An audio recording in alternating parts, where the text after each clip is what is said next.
जय श्री कृष्णा, जय माता दी। दूसरा नवरात्रा, माँ ब्रह्मचारिणी का दूसरा नवरात्रा।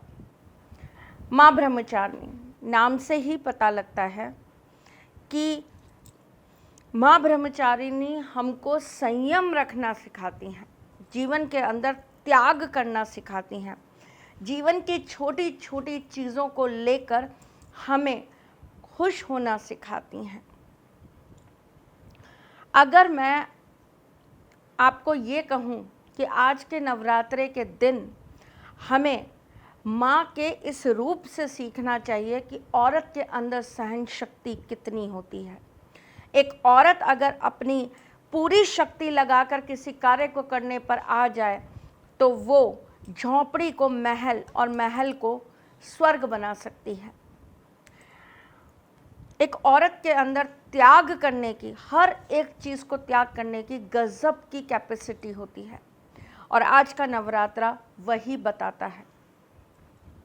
माँ ब्रह्मचारिणी जीवन के अंदर आई हर तकलीफ को दूर करती हैं। खास करके विवाह संबंधी दिक्कतें आ रही हैं, जिन लड़कियों के जीवन में विवाह को लेकर बहुत ज़्यादा दिक्कतें हैं, उनको ज़रूर आज के दिन कुछ विशेष उपाय करने चाहिए। आज के दिन कुछ और विशेष चीज़ें जो पहले मैं आपको बता दूं, फिर हम उपाय पे आएंगे। तो चलिए, माँ को आज भोग लगेगा, गुड़हल के फूल चढ़ेंगे और भोग में माँ को चीनी और मिश्री लगाई जाएगी। मैं कोशिश करती हूँ कि आपको वही चीज़ें बताऊं जो आसानी से घर में उपलब्ध हो, क्योंकि बाहर की परिस्थितियाँ मुझे पता है, हम बहुत लंबा चौड़ा कुछ नहीं कर सकते।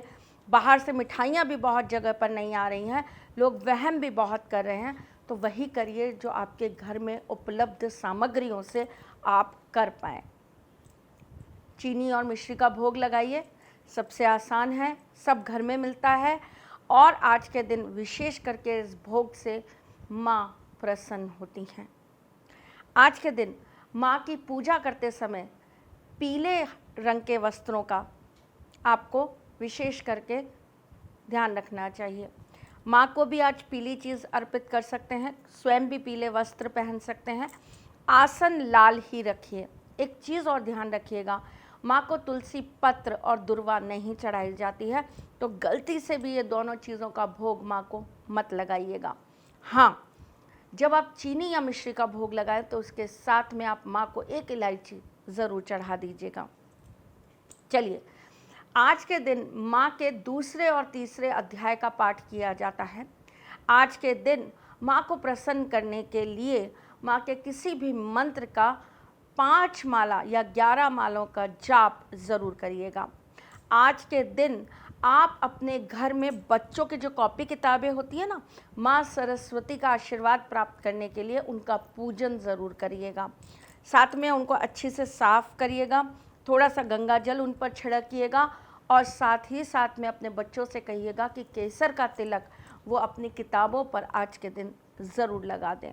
बहुत बड़ा हथियार होता है हमारी शिक्षा, हमारा शिक्षित होना और हमारी कलम। बहुत बड़ा हथियार होता है हमारे जीवन के अंदर हमारा पढ़ा लिखा होना। अगर हम अच्छे ज्ञानी इंसान हैं तो हम जीवन में कहीं नहीं हार सकते। हम कभी भी अपनी काबिलियत से कुछ भी करके दिखाने की कैपेसिटी रख सकते हैं। तो उसके लिए माँ का विशेष आशीर्वाद प्राप्त करिए। बच्चों के माथे पे आज केसर का तिलक ज़रूर लगाइए। और चलिए, अब आप उठा लीजिए कॉपी पेन और लिख लीजिए कुछ विशेष उपाय जो आपको दूसरे नवरात्रे में कर लेने हैं। आपको एक मटकी का छोटा सा कलश या घड़ा ले लेना है, उसके अंदर आपको चीनी भरनी है, साथ में आपको सफ़ेद तिल डाल देने हैं। उसका मुख आपको लाल कपड़े से बांध देना है और आज के दिन, आज की रात्रि आपको उसको अपने मंदिर में स्थापित कर लेना है।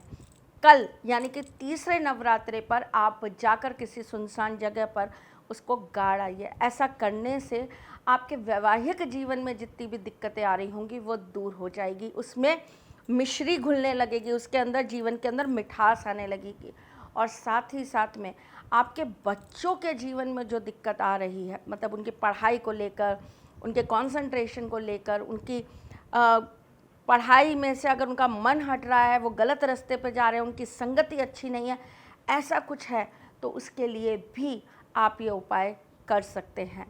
एक और विशेष उपाय जो मैं आज के दिन आपको बताने वाली हूँ। आपको क्या करना है, आपको लेना है 5 लौंग और साथ में ले लेना है आपको गोमती चक्र। बहुत आराम से मिल जाता है, पूजा घर पे आराम से उपलब्ध हो जाता है।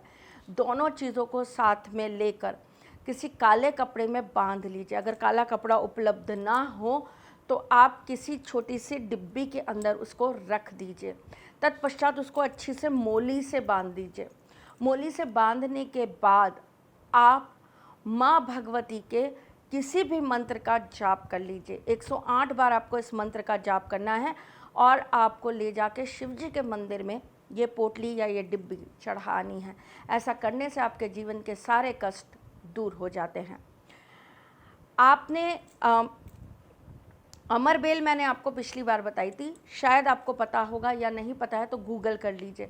अमरबेल की फ़ोटो आप अपने वॉलपेपर पे आज के दिन लगा के रखिए, नहीं तो कुछ देर बैठ के अमरबेल को आप देखते रहिए। ऐसा करने से आपको मन की शांति मिलेगी और साथ साथ में आपको पॉजिटिविटी का एहसास होगा। आज के दिन नमक के पानी का स्नान आपको ज़रूर करना चाहिए। चलिए चलती हूँ, फिर आऊँगी कुछ नया, कुछ अलग, कुछ अद्भुत लेकर। तब तक के लिए मुस्कुराते रहिएगा, रिश्तों में मजबूती बना के रखिएगा, अपने साथी के साथ यूँ जुड़े रहिएगा, प्यार देते रहिएगा, प्यार लेते रहिएगा।